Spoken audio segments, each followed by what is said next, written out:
I really wanted you to talk about this very specific deal that you and I have talked about in the multifamily space. And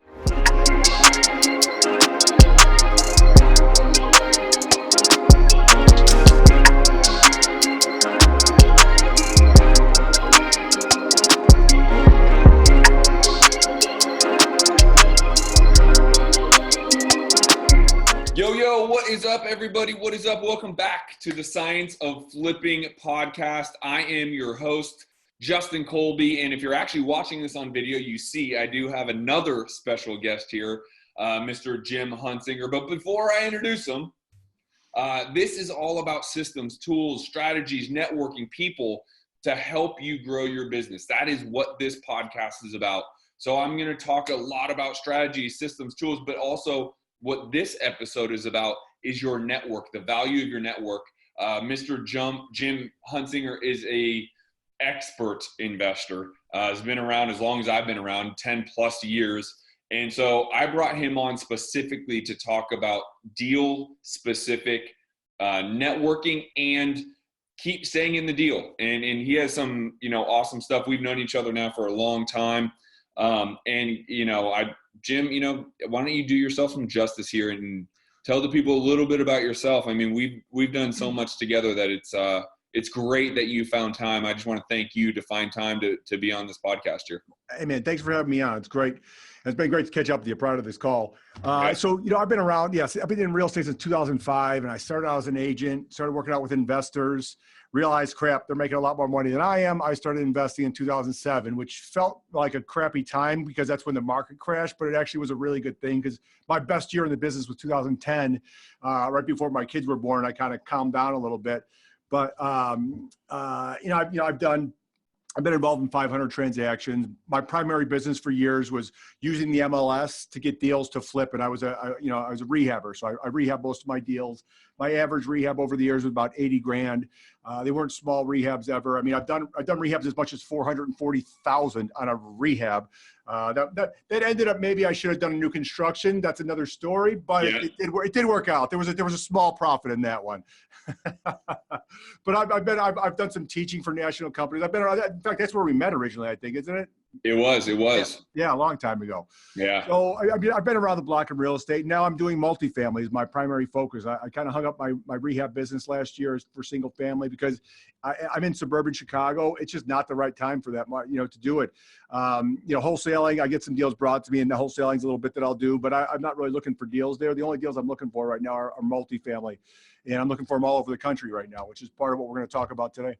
Yeah, and I think that was why I really was genuine when I wanted you on this, and we've been going back and forth about how to schedule a time, and I really wanted you to talk about this very specific deal that you and I have talked about in the multifamily space. And I think, listen, at the end of the day, Grant Cardone has done a wonderful job getting everyone ignited on multifamily and even bigger apartment units. I mean, he's just been everywhere for the past year. Like crazy. Which is great, but I also think there's some detriment to that because I don't think everyone really has a fundamental understanding of these deals. And on top of that, I don't think many, if anyone, has the ability to get them done, right? And so the reason why this is so important is because your story about this very specific multi-unit, anyone could have gotten done. And in fact, it's largely upon the network and you basically knowing the right people, getting involved with the right people, and you had a massive payday. And I know you want to talk more about that deal specifically, and that's why I want you to teach these people as quick as you can how that all came about, right? How did that deal come about? And again, remember, you're speaking to a rookie investor and some very knowledgeable veteran investors, right? And all of the above. Well, so first of all, I've been studying multifamily for a couple of years before I ever even attempted to get into a deal. Talking to high-level guys that I knew that were doing it, that were, in some masterminds I was in, and just really, I made it a point to learn as much multifamily as I can, and not the stuff that they're teaching on the surface. I want to learn the back-end structure of how these things are financed, because my goal was to get in there with no money, none of my own money. Like I've done all my deals over the years, but now this is multifamily. It's bigger money, it's bigger deals. And so I wanted to get into it. So I really wanted to learn the the structure of how these things get financed and what's possible, what lenders will allow, will they, how they'll allow private lenders to put down payments and all kinds of different stuff.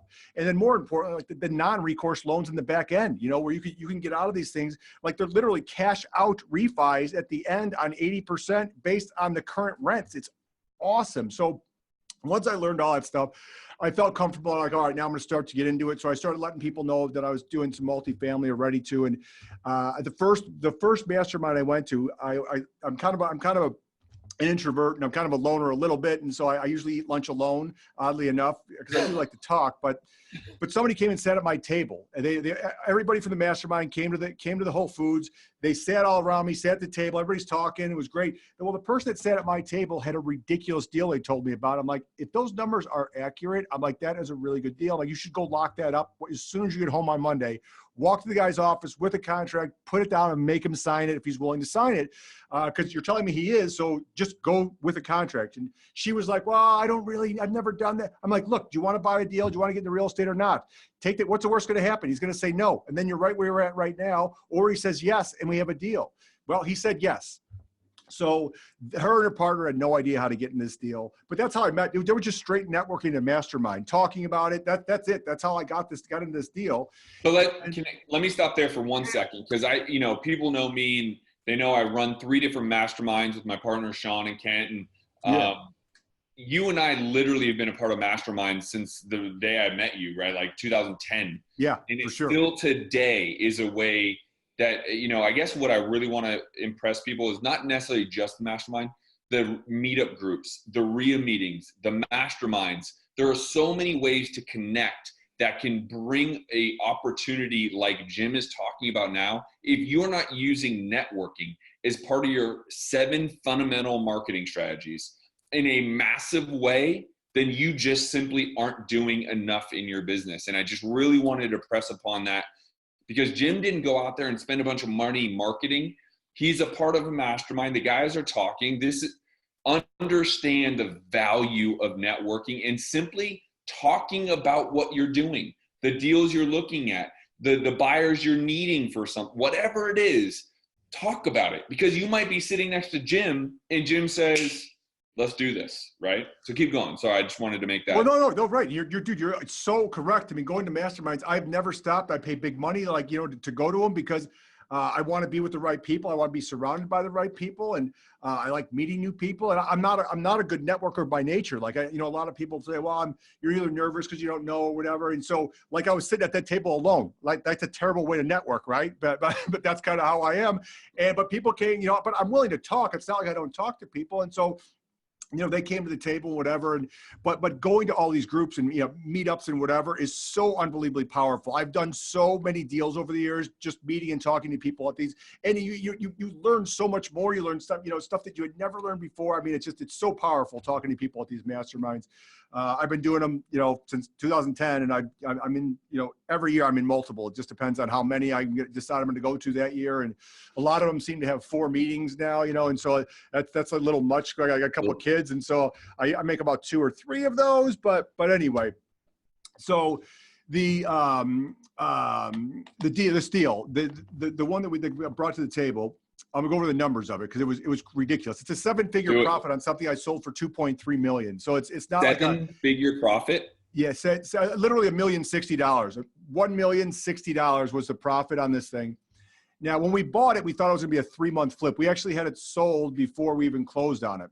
Well, so we bought it for $1,250,000. The owner thought he took us because the tax assessed value was 1.2 and he got 1.25, and so we thought his $50,000 was everything. And we sold it for at that time we sold it for 2.4. Those buyers were cash. 3 months later, we were supposed to close on Friday. On the Monday we were supposed to close, they call us and say, hey, we need a 30-day financing extension on our cash deal. And so we're like, well, that's annoying, but okay, give us $50,000 hard now and we'll extend you for 30 days. And they're like, no, we're not doing that. No extra money. And we're like, well, then we don't have a deal. So that deal fell apart. So the next buyer we go to, now that guy was at 2.4 also. He ended up, we think that was a syndicator. We're not really actually sure because it came in cash. He lost $200,000 in deposit because he couldn't perform. 200 grand. He kept buying extensions for 50 grand. Really? And at the end, actually, because I felt bad, I'm like, dude, you have 3 more. I'm not to get any more of your money. You have 3 more months. If you don't get the loan in 3 months, we're done and we're keeping the 200 grand. And he couldn't perform. It sucked. I mean, I don't want to keep something for nothing, but that property was losing money. So we needed that money to pay for, the loss. Yeah. So, I mean, it wasn't all the 200, but still, at the end of the day, the third buyer we got paid 2.3 for it, and it closed just at the beginning of 2019. It closed in March. And so it was a 2-month flip that took 19 months, but we did make $1,060,000. So it was a lot of headaches and a lot of sleepless nights along that path, but in the end, it worked out really well. So it was good. But there let me just ask, one thing. I think if I was listening to this, I'd say, where did you find those 3 or 4 buyers? Let's see, the first buyer we got was brought to the table by a local agent. That was we didn't list it. We called a couple of local commercial brokers there to see if they had any buyers that would be interested, and they did. And so the second buyer came from I have an email list from when I was doing some online marketing in the past. And so I had an email list that I sent out to everybody because I was like, crap, that first buyer didn't work out. It's supposed to close in 3 months. I had never used that list for that before, but I decided to take a shot, and we got multiple buyers from that. So that's where I got the second buyer. And the third buyer, believe it or not, walked in the front door saying, hey, I heard this place might be for sale. Do you guys want to sell it to us? Because he had just bought one down the street and they wanted more. And so I was like, yeah, I do want to sell it. And so it worked out. It worked out in the end, but it didn't. It was a rough road. It was a lot of bumps, and the first buyers ended up being attorneys. That earnest money was hard on that deal, but they scared the title company. This is a huge lesson. Okay, so listen to this, because we considered going back later to sue the title company, but it's not worth the brain damage to me, because it was not only 50 grand, but it's still not worth the brain damage to me. We would get it back, but the title company wouldn't give us the money. We actually had to sign off on giving these scumbags. They were just shady. They literally were shady attorneys, man. And so they scared the title company into not giving us the money, not giving anybody the money. And then they put a lien on the property and started foreclosure on it, which they had no right to do. But we had the other seller. We thought we were going to close in the end of December with our second buyer. So we signed off and gave them their money back. It's like, let's be done with these jerks. It's not worth the brain damage. And then the second buyer didn't end up closing anyway. So we signed off on it for nothing, but whatever. But you really got to vet the buyers. And so the third buyer is the thing. That the lesson here is, the third buyer, we vetted the financing, we vetted the, because this was the property was only 40% occupied. 2 of the buildings were burnouts. Literally the insides were burnt out.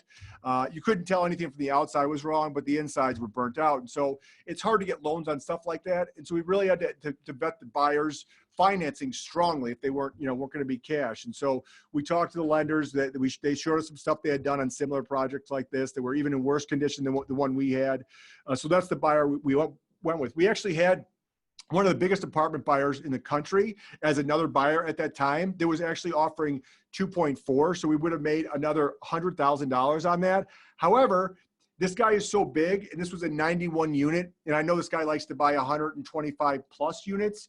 And so we didn't really have his attention. It's like he wasn't paying attention enough and so I said, hey man, you're out, which he was shocked by because I'm actually friends with him. But I'm like, I don't think I have your attention, man. Like I realize you're doing a lot of stuff and you're a big guy and you're buying big stuff, but I think this is too little for you. And he was shocked that I pulled it from him. But that's the level you have to get to in this business. If you really got to pay attention. I already had 2 buyers that screwed us. I wasn't about to let somebody that's not paying attention, even though he's a buddy and somebody who's really big there, I wasn't about to let it happen. I had partners on the deal. I was controlling the deal. I had to make it happen. So I went with the other buyer because he's the one that came to us in the first place. So he was nothing but earnest the whole time, and it worked out. So, but it's funny. Even that guy, the day of the closing, tries to pull 75 grand off the table.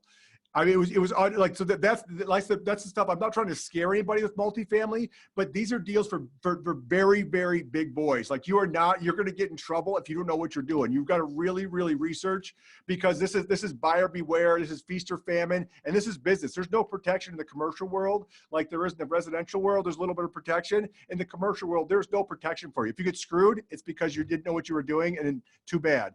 So you really got to watch what you're doing. Well, that's why I wanted you on here. I mean, at the end of the day, I want people to be able to connect with you, truthfully. Like, I'm not in that space intentionally. I'm just not. And so I don't talk about it like I'm some big, I go single family, right? Condo, townhome, single family. That's my world. Yeah, for sure. So I think people need to be able to reach out to you, dude. Like, if you're good with it, I want them to be able to have your information. Yes. So here's what I'm looking to do with this. I'm doing interviews on some podcasts, talking about this deal. It's obviously a 7-figure profit, very sexy. I want to first say that's unique. That's not the norm. Selling something for 2.3, making over $1 million on it. I don't do that every day. I wish I did, but it's just not. It's not what you're going to find out there. What I'm actually looking to do, we sold that deal because it made sense, because there was $1 million profit in the back end right away. But I'm keeping everything. Every complex I'm buying, I want to keep and hold long term. And what I'm looking to do is meet people around the country that have deals that they want to close on, or they don't know how to. They can't get financed. They just don't know how to take them down. We can get your deals financed. I have literally hundreds of millions of dollars behind me. All they want to spend money on is multifamily. I just can't find enough of it. So I'm looking for local operators, people that have deals that they want to remain in the deal. They'll be our eyes and ears on the ground, and can bring us deals that we can renovate. We're looking for value add assets, stuff that need work. It could be just be under managed. It could be under maintained. Most of these are, they're a little bit of both. Sometimes there's just you can increase the rents to restabilize the property because they're just a little bit too low. There's a lot of different angles of how to restabilize or fix these properties up. And but we're looking for a minimum of 100 units. So, some people, that's a little overwhelming, because I've gotten calls after some of these interviews I've did, like, well, I have a 50 unit, and that's fine. I'm not opposed to the smaller stuff, but I was buying rentals at the beginning, 1 and 2 and 3, and I had like 14. I'm like, this is taking forever, and that's when I started studying multifamily.